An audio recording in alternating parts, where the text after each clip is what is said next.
Okay, sa mapagpalang araw mga kateknisyan, mga ka-DIY, mga ka-master, meron po tayo ditong repair na amplifier. So maliit lang ito, nasa 12 volts lang ang AC/DC po ito. Kung sinabing AC/DC ay pwede siya sa AC, pwede rin siya sa DC. So 12 volts po siya. Ito kibali kinabitan natin ng speaker. Okay, testing natin para malaman natin kung anong issue nito. Okay, saksak. Power switch. Hindi pala nakasaksak ang ating extension. Okay, ito nasaksak na natin ang extension natin. Ito, power on natin. Bluetooth mode.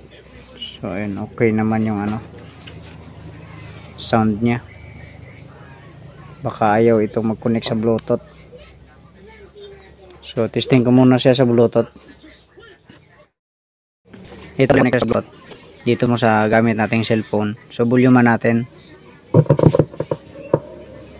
Ayun. Tumutunog naman siya pero mahina. Ito paparinig ko sa inyo.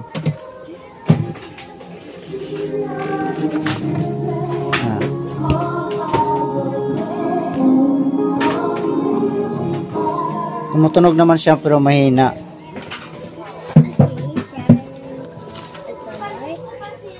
So, i-volume natin dito. Ayun. Ayan, naka 50 naman.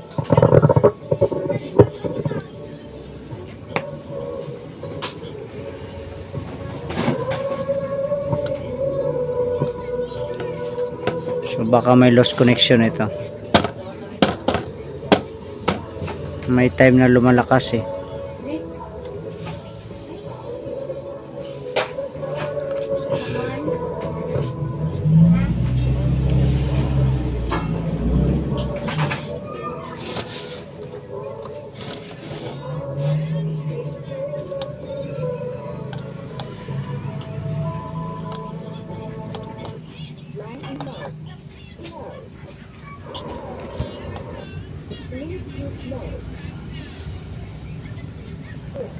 Hina talaga siya.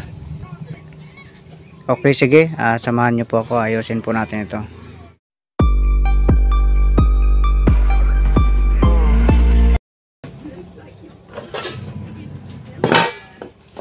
Okay, so IC type po ito.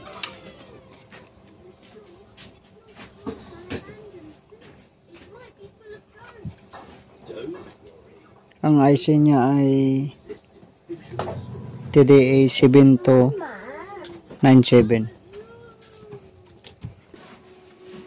Ito, bali tinanggal natin muna yung board. So may napansin tayo.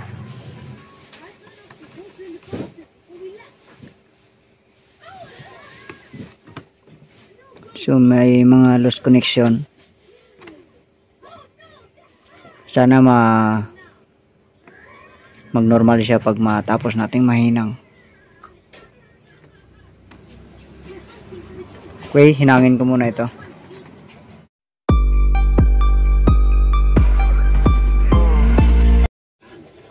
Ito na, naayos na natin.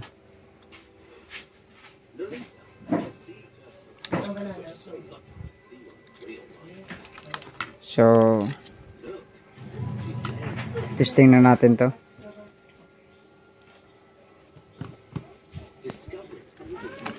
Babalik ko lang muna dito. Ito, na-connect na natin sa Bluetooth.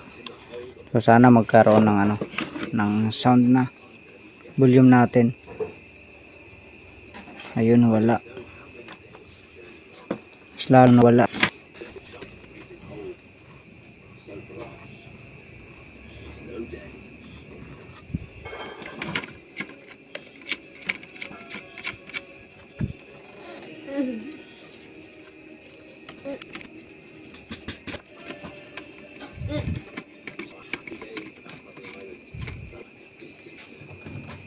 Mas lalong nawala.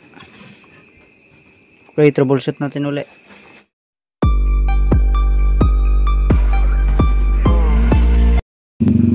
Okay, ito na, bale plus talaga natin lahat kasi nagtataka ako, may time na lumalakas siya, may time na humihina. So ito voluman muna natin. So mahina lang talaga siya, mahina.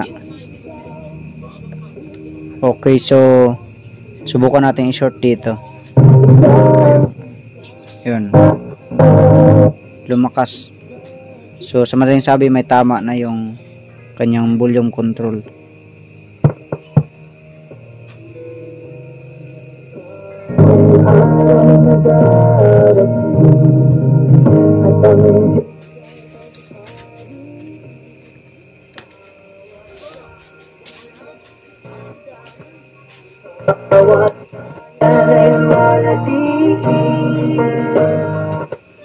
So palitan natin ito. Bali ito lang ang problema niya, volume control at saka yung loss connection. Ito ng volume control. So ayan, naka power na yan. Inuna na nating inopen kasi hindi tayo maka-connect sa Bluetooth kapag naka-settings tayo sa video. Okay, so igitna natin to.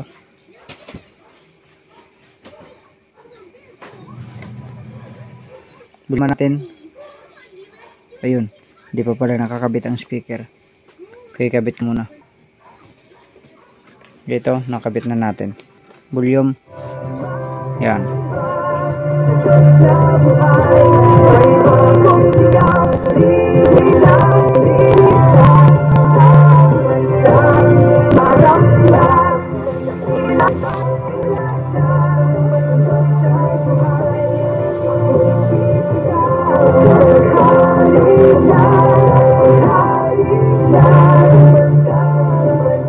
So okay na.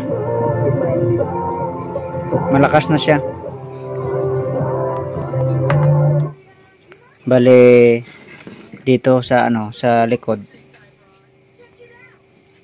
wala siyang negative na sa left channel. So hindi ito pwede na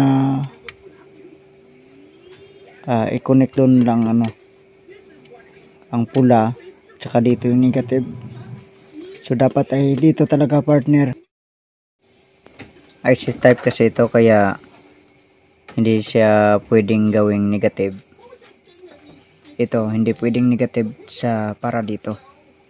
So dapat pares talaga sila, dahil hiwalay ang negative ng dalawa na ito. Okay, testing na natin to.